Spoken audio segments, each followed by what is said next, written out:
Morning guys. Ang ganda ng araw oh. Yan. 6:13 AM. Saturday, August 2. Ayan guys, ang ating pag-akyat ng rooftop ay yung araw kaagad ang nakikita natin. Beautiful morning sa lahat po. Happy weekend po sa inyong lahat. Magdidilig po tayo dito sa rooftop. Yung alugbati ko, kahit pinatay ko na, tumubuli. Ayan. Ayan. Ayan. Iko-compose bin ko na lang sana yan eh. Pero tingnan mo, nabuhay pa siya.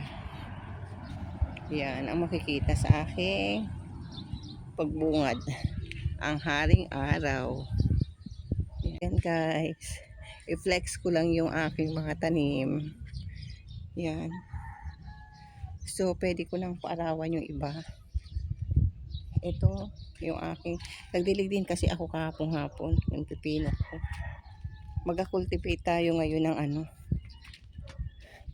tulad ng aking, yun, yung aking sitaw. Yan, pa-cultivate natin. So, ipapaarawan na natin tong ating, halaman. Kasi wala ng bagyo. Saka lang natin ibalik sa dati pag may bagyo ulit para maarawan sila. So balik natin ulit. Yan, balik natin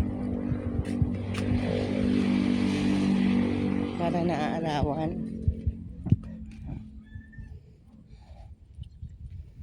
Aray ko.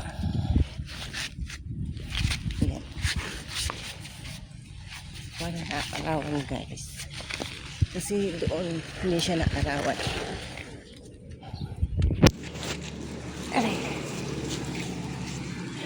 Ayan. Oh. Para naarawan siya.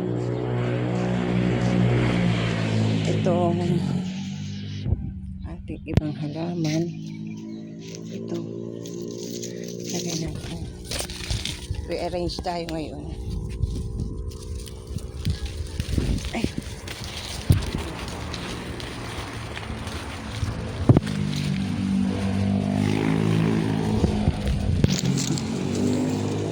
Ang daming masyadong mulberry dito sa taas eh. Yan.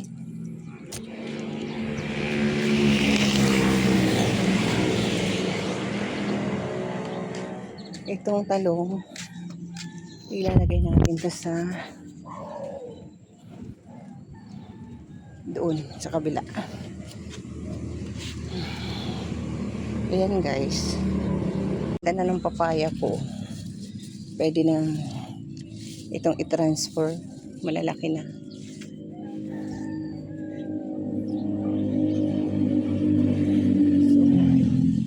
Yan lang guys. Ang aking tayo. Parawan natin yung mga Tapos magkukultivate tayo ng ating halaman. Kasi nga tulad nito, cultivate natin. Kasi, ay, naputol pala to. Naputol pala siya. Ito, tulad nitong ating namakaingay yung mga ugat. Mahirap kasi pag nandito sa paso. Hindi sila makahinga ng maayos. Tulad nito. Kailangan natin i-cultivate. Kasi masyado siyang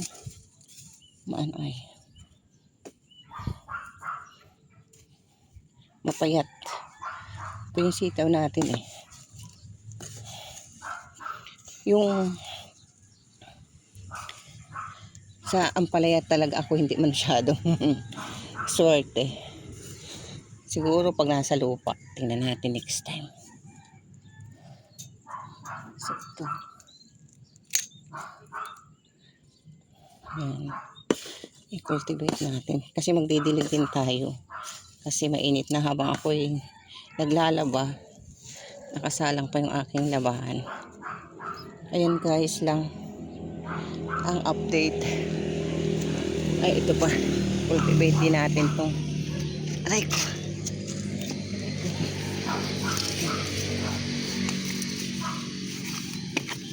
Ayan. Ito, may pipino.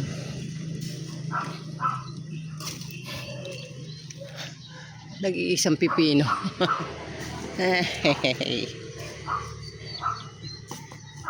Bawi na lang tayo next time. Ayan.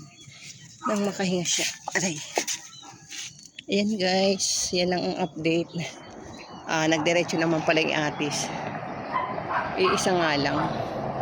Yan yung atis na galing sa Singapore.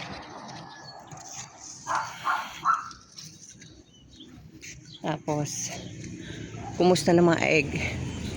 Ay, may dalawa pa. Ewan kung mapipisa. Ayan. So, magdilig tayo ngayon. Ayan lang guys. Happy weekend sa inyong lahat. Bye.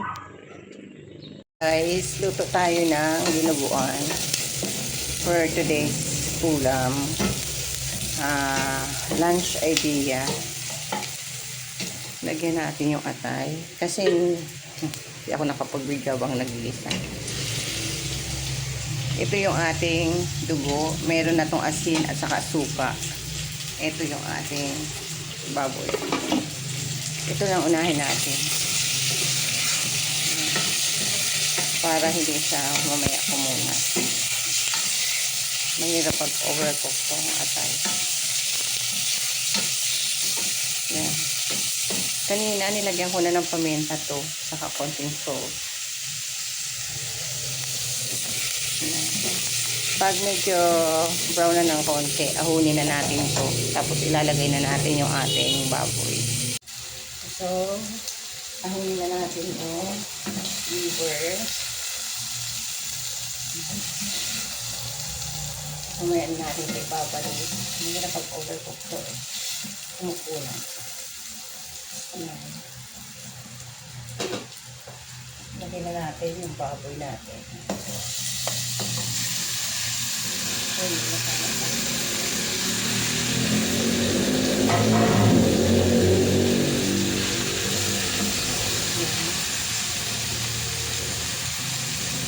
Ito na yung baboy natin. Hindi na natin siya lalagyan ng asin at saka paminta kasi nag-marinate na ako kanina dyan ng asin at paminta. So yung atay natin, ayan. Ayan, medyo brown lang natin tapos lagyan natin yung dugo.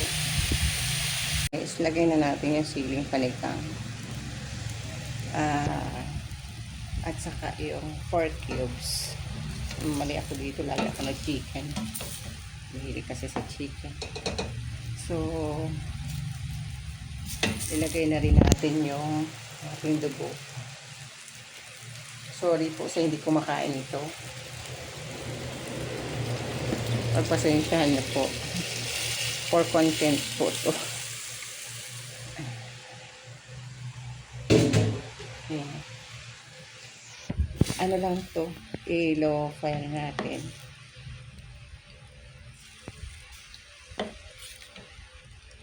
Mamaya hinaan natin yung apoy. Ang sasya ay maluto. Yan guys, ang ating dinuguan. Pakuntiin pa natin yung tubig bago natin ilagay yung atay ng baboy. Nandito pa yung atay. Inulam ko na iba. Ayan. Ayan. Double purpose yun, kaya sineparate ko kasi ulamin ko din yung liver. Pork liver. Yan po ang aking dinuguan.